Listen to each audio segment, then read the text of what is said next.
apareceu! Coração de Ferro chegou com seus 3 últimos episódios. Eles podem ter nos dado mais do que apenas um desfecho. Eles podem ter selado o final mais cruel para essa protagonista e ter entregue um fanservice 5 anos atrasado. Então sejam bem-vindos, nerds, bem-vindos ao Cofre Nerd. Eu sou Giovanni Zola, estou aqui para fazer a análise dos 3 últimos episódios de Coração de Ferro. Se você não assistiu ao nosso vídeo que nós falamos dos 3 primeiros, vou deixar aqui nos cards para vocês verem. Mas aproveita, se inscreva no canal, ativa o sininho, deixa o like nesse vídeo para que mais pessoas possam vir curtir o nosso conteúdo, assim como você. Imagina se surpreender com algo que refresca o universo e necessariamente não precisa ser espalhafatoso. É Coração de Ferro. Nesse vídeo a gente vai analisar a continuação e conclusão da primeira história solo de Riri Williams. Contudo, é muito mais do que apenas consequências de fatos. São, na verdade, consequências das ações da protagonista. Em como precisamos abrir seu traje para conseguir descobrir quem ela é. Não apenas o seu traje de metal super avançado inspirado na tecnologia Stark, mas a couraça que também envolve o seu ser, seu coração. Riri se vê na mira do capuz após ele descobrir que ela é responsável pela morte do Jon. Só que mais, Riri descobre que a pior forma de tortura, na verdade, pode ser o silêncio excruciante do capuz. Ou seria essa tortura apenas o peso da sua consciência? O episódio final fecha muito bem com a Riri vendo o que ela fez e o impacto daquilo na sua própria vida e na vida dos outros. O Xavier descobre a Natalie, a inteligência artificial. A sua mãe fica assustada com a paranoia patológica crescendo na filha. E sem tomar nenhuma atitude, Riri vê que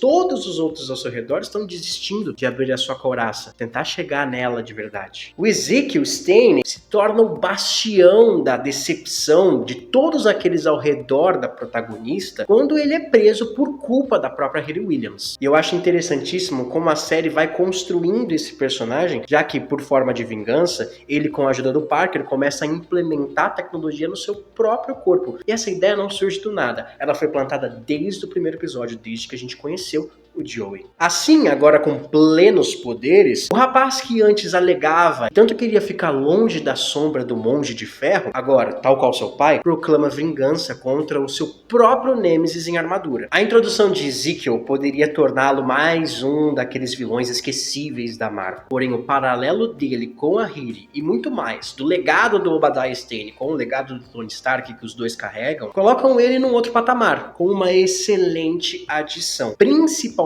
quando a gente interpreta e vê sua vilania é resultado das ações da heroína. Um cara que sempre ficou longe das trevas porque sabia que iria gostar delas quando entrasse. Ele precisa de um reforço mágico para enfrentar o capuz. E a série, ao invés de fazer mais do mesmo, trazendo o Wong, não, decide expandir ainda mais o universo de forma muito singela. E eu achei muito bom. Nós conhecemos Zelma Stetton. Na série, é uma jovem filha de uma ex-aluna do Camartage, mas nos quadrinhos ela foi bibliotecária e aprendiz no Sanctum Sanctorum do Doutor Estranho após ele ajudar ela com um problema com demônios ali na sua mente. A série faz algo que o UCM precisa aprimorar mais. Ela consegue citar eventos passados ali do universo para manter a sua própria coesão, mas não necessariamente se apoia nisso para sua história continuar correndo. Eles falam do Dormammu, eles citam Caecilius, já falaram que o Dormammu tentou invadir, mas nada disso depende para a história. Isso rapidamente ajuda a gente a conectar a Zelma com a Riri. Afinal de contas, ela precisa de ajuda mágica para poder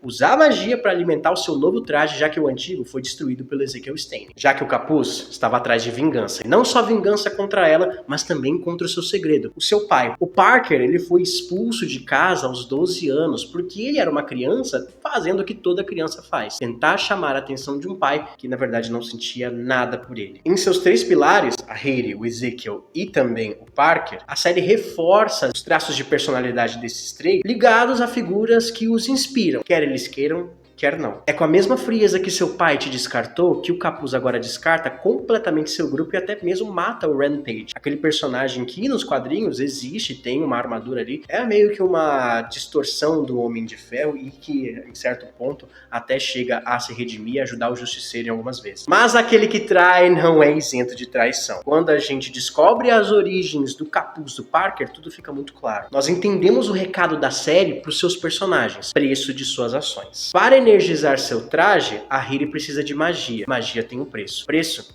é perder Natalie, a sua nova IA que lembrava e supria a falta da sua melhor amiga e de certa forma a confortava depois daquele trauma de perder seu padrasto e a mesma num tiroteio. O preço para viver a paixão de conseguir manipular a tecnologia para Ezekiel é viver com essa raiva interminável que parece até hereditária de seu pai Obadiah Stane. Parker é quem paga o preço mais alto para conseguir o seu capuz ao fazer um acordo com Mephisto, o demônio do universo Marvel. Se você não conhece o Mephisto, pessoal, tem um vídeo aqui explicando, mas ele é praticamente a entidade demoníaca do universo Marvel. Ele é o demônio, ele é um dos senhores do inferno ali, e ele faz pacto com as pessoas, tal qual Rumpelstiltskin e até mesmo Lucifer Morningstar na série. O autoproclamado senhor do inferno, que nessa versão tem muitas semelhanças com o Lucifer Morningstar, principalmente quando ele fala What did you desire? Parece muito o Lucy na série dele lá na Netflix, antes da Fox, mas agora na Netflix. Inclusive até a transição de sotaque ou não é muito interessante. Ele é vivido então pelo Sacha Baron Cohen e ele se alimenta do desespero das pessoas. Desespero esse que é resultado da sua ambição. Quanto mais você quer, mais desesperado você fica para suprir, para conseguir. E ambição é o que define esses três personagens. Riri quer a sua armadura em volta daqueles que ela ama, da sua família, dos seus amigos. Tal qual Tony Stark queria uma armadura em volta do mundo em A Era de Ultron. Mas então, qual o preço? Afastar a sua família, Xavier e até mesmo a si mesma. A Riri nessa série, ela tem que entender que não tem como impedir que a dor nos atinja. É impossível, você não consegue se fechar numa concha para sempre. A dor é inevitável, ela acontece, é parte da vida. Então o episódio final, ele transita entre apresentação e desfecho. A apresentação do Mephisto, vivido maravilhosamente pelo Sacha Baron Cohen. Dá medo desse cara. Todas as vezes que ele fala nas entrelinhas, trejeitos, é maravilhoso, porque demoramos tanto, Marvel. Inclusive, ele fala que fez acordo com Shakespeare e que está fazendo acordo com mais alguém. Será que a gente vai conseguir ver o Mephisto em outra série? Será que ele pode fazer um acordo com o Doutor Destino? Fechamentos porque a gente vê ali a conclusão, ou pelo menos aparente, da relação entre Riri e Ezekiel, que se mantém muito coesa ao desenvolver o personagem sem torná-lo irreconhecível. O Ezekiel, ele se mantém fiel ao que as principais características dele do começo até o fim. Ele não é uma pessoa completamente odiosa, tanto que ele poupou o Riri Williams. Também dá um desfecho da relação entre a Riri e o Parker, assim como uma luta muito legal num traje lindo fiel às HQs. Concluindo, Coração de Ferro não é uma revolução em séries e também não precisa ser. Talvez seja aquilo que as séries da Marvel precisavam se focar, desenvolvimento de personagem. Riri é afiada e certeira a ponto do carisma. Todavia, nunca esquecemos do fardo que ela carrega. Riri Williams é o retrato do descaso com o ócio de uma geração e de que ações geram consequências. Inclusive, fazer um pacto com o Mephisto para trazer a Natalie de volta. O final pode parecer um pouco vago, pessoal, mas eu gostei muito dessa incerteza. A gente tem agora uma personagem que está vivendo um pacto com o Mephisto, que será que vai acarretar no futuro. A gente pode não ter uma segunda temporada de Coração de Ferro, acredito que vai ser apenas uma minissérie, mas a gente vai ver isso lá pra frente. Afinal, ela tá muito interligada com os Jovens Vingadores. Vamos ver o que vai acontecer. Querem um vídeo de teorias? Muito obrigado por terem assistido até aqui, pessoal, e até a próxima, nerds. Fui!